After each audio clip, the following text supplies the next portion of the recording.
Avec le temps, tu le retrouveras. Mais quel était donc ce pain au sujet duquel parlait l'Ecclésiaste? Cela était une prophétie qui annonçait la mort et la résurrection du Fils de l'homme, Jésus-Christ.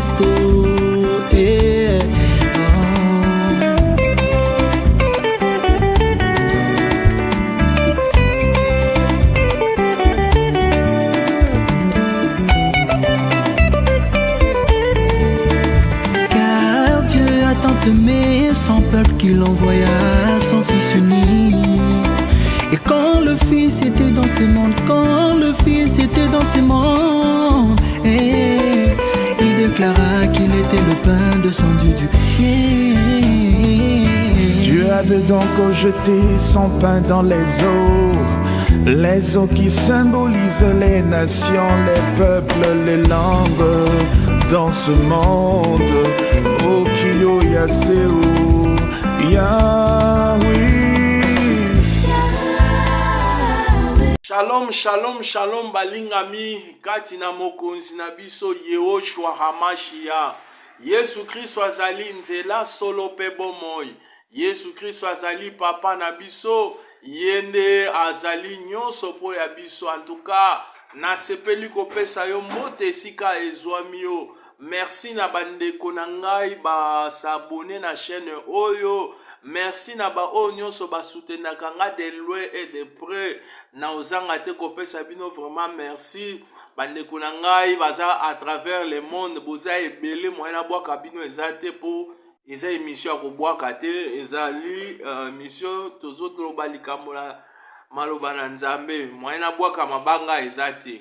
Nzamba pambola yo, merci s'abonner na chaîne oyo. En tout cas ezakaka chaîne oyo objectif nango ezakaka pona partage ya makambo na Nzambe.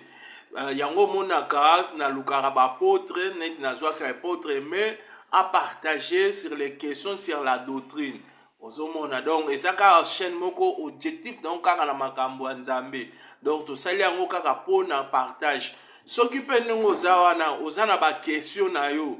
Olingo poser biso ba question na yo. En tout cas plus ko banga te to pe ko hésiter te.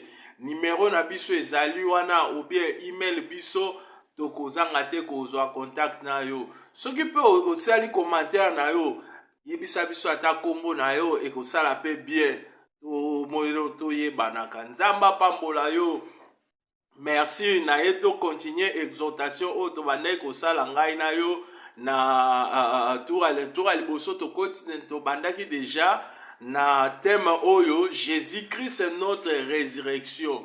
Bongo to lobela kike to zwaki yango wapi nazwaki yango na mokanda na Jean 11 verset nango 25.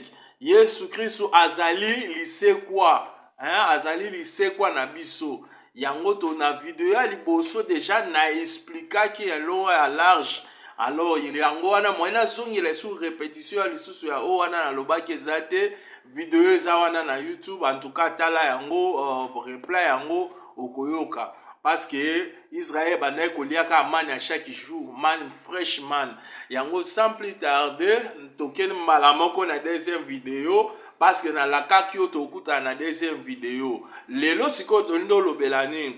Lelo tozo lobela les deux ventres. Mabumu mibale eboti bana mibali mibale. Nde teme o nga na yeto kabula epai na yo. Yango wana tokoki kolobela libumu te soki mama azate. Pourquoi libumu mama nde amemaka zemi. Mama nde asalaka ke 9 mois ekoki babimisio na temps na mokili. Alors démarche ezalaka ndenge nini? Tango yo wuti na éternité, c'est-à-dire wuti na éternité, destination na eza wapi? Eza na libumu. Na libumu ya mama, nde par libumu ya mama ba créer yo, Nzamba créer yo, tango asilisi ko créer yo abimisio na temps. Temps c'est-à-dire mokili o biso tozali, nde bapesi yo na kombo soki nani bakopesa yo kombo na yebi te yo moko oyebi kombo oza nango. Alors bapesi yo kombo. Alors par lande na ingina expliquer na ingina faire na nous comprendre yo eloko na ingina loba comme ça tant on a ko expliquer yo o comprendre mbala moko donc o comprendre que non libumu ezali usine to pe factory oyo nzambe asalaka na yango biso batu. Amen. Yango wana avant qu'on napesa yo écriture avant qu'on expliquer ba écriture na mekina ko définir yo na ndengo wana si manango sikoyo nazoya na écriture ya Bible na expliquer yo comme ça pourquoi nazolobela eloko wana nazo écriture ya Bible naza na Bible naza na Bible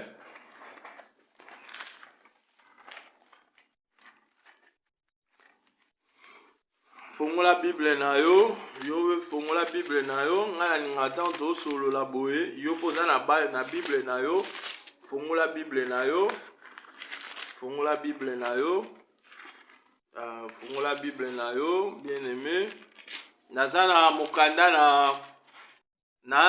na Ecclésiaste chapitre 11 verset na 5 Ecclésiaste chapitre 11 verset 5 yoka Bible za oloba boye. Comme tu ne sais point le mouvement du vent, ni le mouvement, ni le bouillonnement, ni le brouillon dans le ventre de la femme enceinte, tu ne connais pas non plus l'œuvre de Dieu qui fait tout. Dans une version mususu ya Louis II, ou on est Louis II révisé pour nazana ba version belé. Merci nazana Louis II nazana na Louis II na une version mususu toujours na Ecclésiaste 11 verset nango Ecclésiaste 11 verset 5 comme tu ne sais pas quel est le chemin du vent ni comment se forma wapi les eaux dans le ventre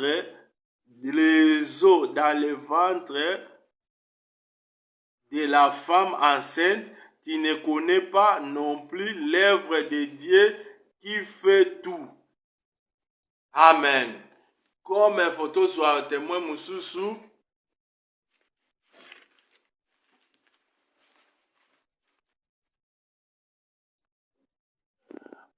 Ok. Tozi susu témoin mususu. Naza mokana Jérémie chapitre 1 verset 4. Jérémie chapitre 1 verset 4. La parole de l'Éternel me fit adresser en ces mots. Avant que je te eusse formé dans le ventre. Avant que je te eusse formé où? Dans le ventre de ta mère, je te connaissais. Avant que tu fusses sorti de son sein, je t'avais établi prophète des nations. Amen. Ce que nous comprenons par là, libumu ezali factory oyo nzambe akelaka nango biso batu. Na expliquaki yo, na pesi yo becriture, sikoyo na expliquer sikoyo. Poso na tikika aboye na bomi. Alors na expliquer sikoyo. Parce que nazolobela mabumu mibale eboti bana mibali mibale. Tokolobela libumu te soki mama azate. Parce que moi na fandaka nde na libumu. Donc ma mama mibale baboti bana mibali mibale. Alors nazu mwana ya liboso ya mibale na bombiye. Na bimisi mama ya liboso na mwana na ye na bandi expliquer ye. Mama oyo nga nazoloba aza mama ya mama physique boete na olobela makambo ya molimo dans le sens quoi mama oyo aboti mwana mobali nde nani mama oyo aboti mwana mobali kombo na ye mabele lokola mama mwana na ye kombo na ye nani mwana na ye kombo na ye Adamu. Pourquoi nazoloba boye na Genèse chapitre 2 verset nango 7 Bible zoloba boyeke Yawe nzamba sangisaki putulu ya mabele afuli mupepe na zolo mupepe na bomoi forme wana ekomi âme vivant babengi yango na kombo ya Adam. Adam uta mukolo moko Adam na Genèse chapitre 3 verset nango na 19e verset mukolo moko Adam kweyaki na lisumu Nzamba zo révélé Adam origine alobi Adam tu es poussière, tu retourneras dans la poussière là où tu étais tiré. Or, nous ne pouvons pas parler de la poussière de la terre s'il n'y a pas la terre. C'est que nous comprenons, maman oyaboti mwana liboso, ce n'est que la terre. Par la terre que toute l'humanité, bisonyo sotobimaki na Adam. Amen. Yango wana molinga mikati na mokonzi na biso Yesu. Pema oyo toza nango yango avana koma nanu wana yango wana Job lokola prophète azoloba boye. En réalité dans l'homme c'est l'esprit, c'est le souffle du tout-puissant. C'est que tango Nzamba asalaki forme wana asalika forme pamba ebujaki te. Forme po anda ko bouger esengela ki mupepe na bomo yekota souffle de tout puissant. Yangwana nina yebisa oboye. Eza na makasi na moto te nde moto abikaka. Eza na makasi na moto te nde moto alobaka ke ngai nde naza boye ngai na respectaka docteur na ngai yangwana naza na vi mulai. Eza na makasi na ngai te, eza na makasi na yo te. O ngai nde naza boye. Po ba koko na ngai babatelaka ngai jamais oza lokuta koko moko tatikala ko batela koko na ye na se na moyo jamais po Bible za koloba boye personne aza maître à souffle na ye Nzambe nde azali mobateli Nzambe nde aza mosungi soki Nzamba bateli te mobateli oyo akobatela asali ya pamba yango komona mokolo moko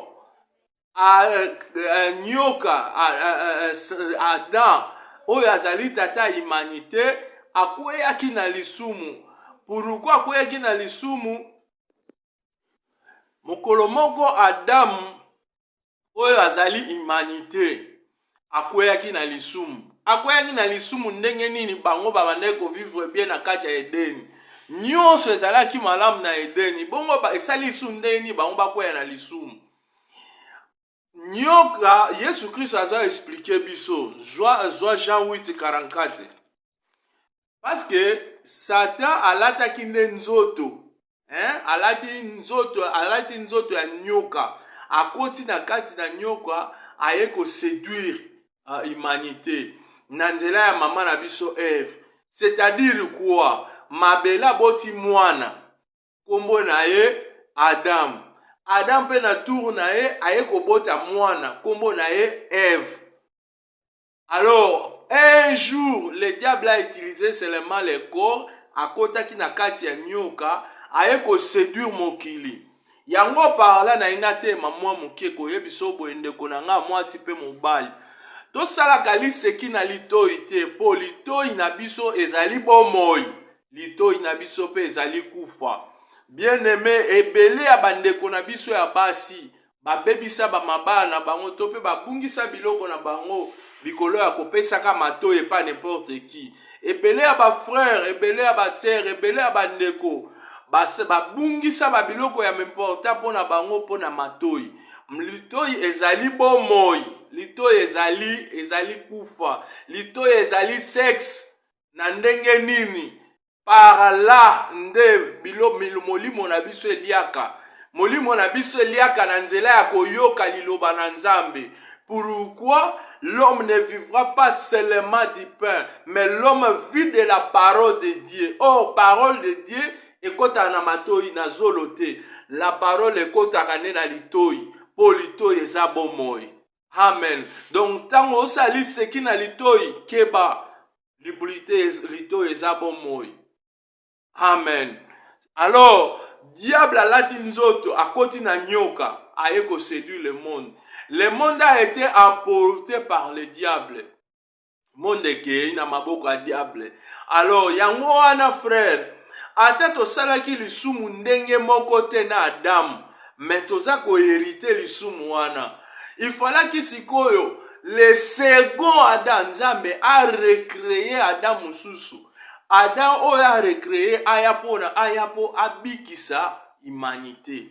Yango wana toloba keno mutu mwindu mundele mutu mwindu bazaka mutu moko. Pourquoi? Tant que la couleur à mabele, na expliqué na vidéo le kaki, mabele zaka na couleur te, mabele zaka kaka incolore, mabele za incolore, mabele za na couleur te. Même couleur à mabele to mona a en Afrique du Sud, même couleur à mabele soto ke na Businga, même couleur à mabele soto ke na Kanyabayongo, to kutaka même couleur à mabele. Frère mabele zaka inkolo yango mona biso nyonso tozaka na macouleur makila boye moko frère. Amen. Il fallait Adam nde mobali ya Eve. Amen. Yango il fallait ki sikoyo nzambe a recréer Adam mususu po Adam wana azala spirituel. Adam wana aya na bomoi. Adam wana aya ko sambisa mokilite kasi aya nde ko bikisa. Yango zo ka Bible zolo baboye, car Dieu a tant aimé le monde, il a donné son fils unique. Alors Adam mi bale kombo na enani. Na zu o na bombaki na bandi ko expliquer. Mama o ya boti mwana kombo na enani, kombo na éternité. Aboti mwana nini? Mwana o ya boti kombo na Yesu Kristu. Na ndenge nini ta musolo tu na ngabi foro biloko aloba azuango wapi. Eza na Bible frère, eza na Bible sœur na ngai. Totanga, zwa mukanda Michée, Luka prophète Michée chapitre 1. Naza Michée chapitre 1. Ana Michée chapitre 1. Michée chapitre 1. Luka, to Luka frère, to Luka. Ngayo na Michée. Michée chapitre 1. Verset nango 2. Écoutez-vous tous ce peuple, sois attentifs terre et ce qui en toi. Le Seigneur, au singulier, le Seigneur l'Éternel soit témoin contre vous. Le Seigneur est dans le palais de sa sainteté, frère. Sous le soleil, ma sœur, sous le soleil, il n'y a pas un palais de sa sainteté. Palais mon côté sa sainteté. Donc, palais de sa sainteté. Le palais de sa sainteté, dans sa moyo zalarate. Ok. Verset 3. Verset 3. Car voici l'Éternel sort dans sa demeure. C'est qu'il était dans un demeure, qu'il sort maintenant dans sa demeure. Oh, demeure na ye, ezaki na likolo, abimisiko na demeure na ye. Aye, kope sabo moi. Yango wana bolingo na nzambe, kati na mutu. Bible zolo baboye. Car Dieu a tant aimé le monde, qu'il a donné son fils unique, afin que quiconque croit en lui ne périsse point, mais qui ait la vie éternelle. Oh, la vie éternelle, frère, Jésus c'est de connaître toi le seul vrai Dieu. On reconnaît le Dieu par l'enseignement, frère. Oh, l'amour de Dieu. Bolingo na nzambe pona mutu nyonso. Abimisaka moi na ye pona mutu nyonso. Anokisaka mbula na ye pona mutu nyonso. Wana bolingo na nzambe. Car Dieu a tant aimé le monde. Il a aimé le monde comment? Ape bolingo na ye anokisaka mbula. Abimisaka pesa mupepe oxygène pona batu mabepe pona batu malamu. Bolingo na nzambe yango wana. À quiconque croit en lui ne périsse point. Parce que si ko po ozwa vie éternelle, bon moi o ekufaka te, esengeli yo oyamba Yesu Kristu kati na bo moi na yo. Wana okokufa te, kasi ozi bo moi ya seko po liwa ya nzoto eza nango normal. Mutu nyonso abotama na mabele azali poussière. Akozonga na pusutulu. Mais liwa oyo Bible zoloba ne périsse point eza liwa ya molimo. Parce qu'en réalité, dans l'homme, c'est l'esprit, c'est le souffle de Dieu Tout-Puissant. Ce qui fait l'homme à mouver, à ça le mouvement, ce n'est pas sa propre force, mais c'est le souffle du Très-Haut,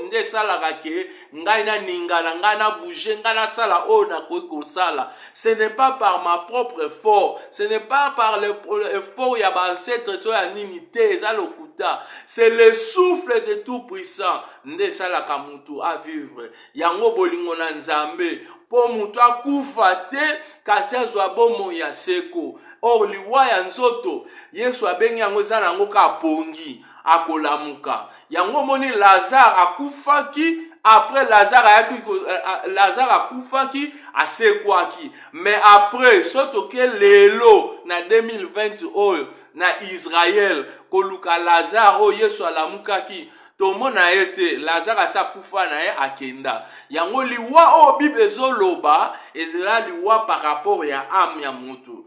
Bien aimé, d'après le monde, jour à 24 heures, journée à 24 heures.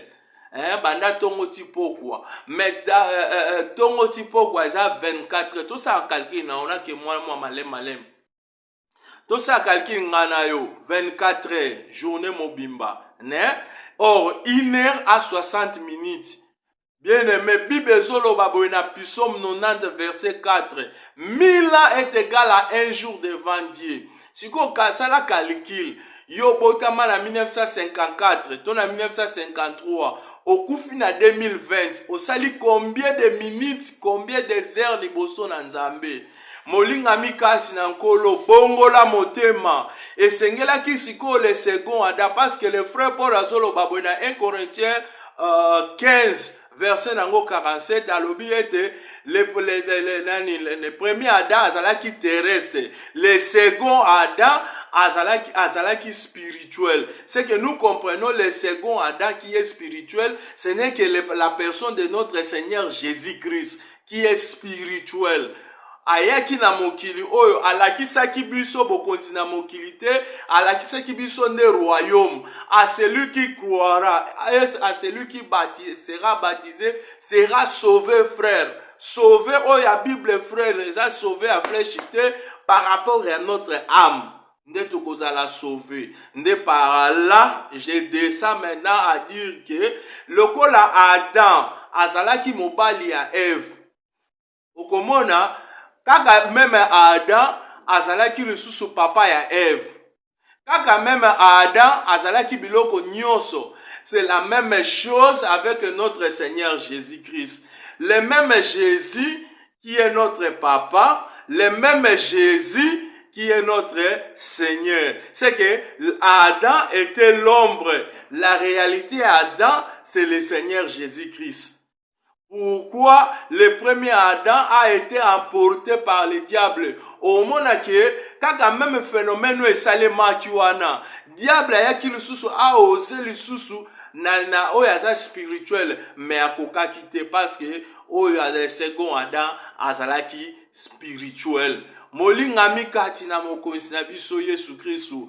Le même Yesu Kristu azali papa na biso. Le même Yesu Kristu azali mobali na biso. Pourquoi l'église ezali mwasi na nkolo Yesu Kristu?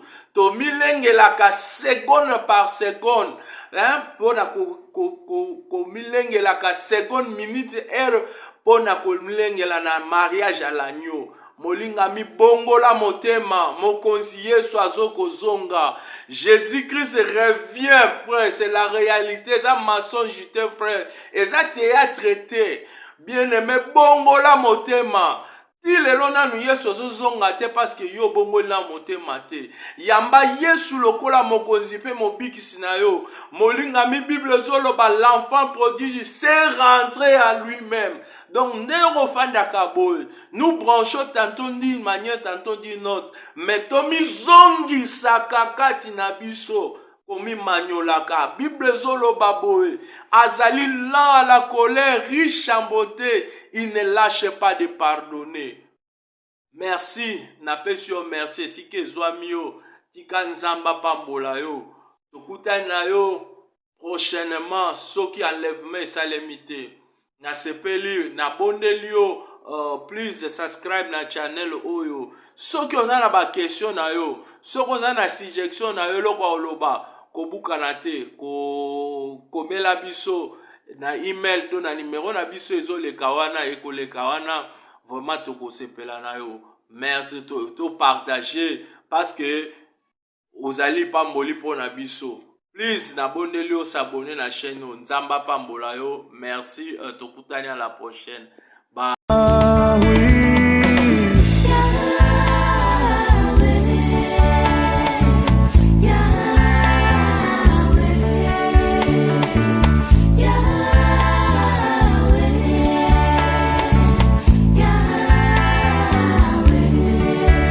Le Fils dit à ses disciples, suivez-moi, je vous ferai de pécheurs d'hommes. Car pour Dieu, les poissons sont les gens pour qui il avait envoyé son Fils. Afin qu'ils mangeassent le pain de vie.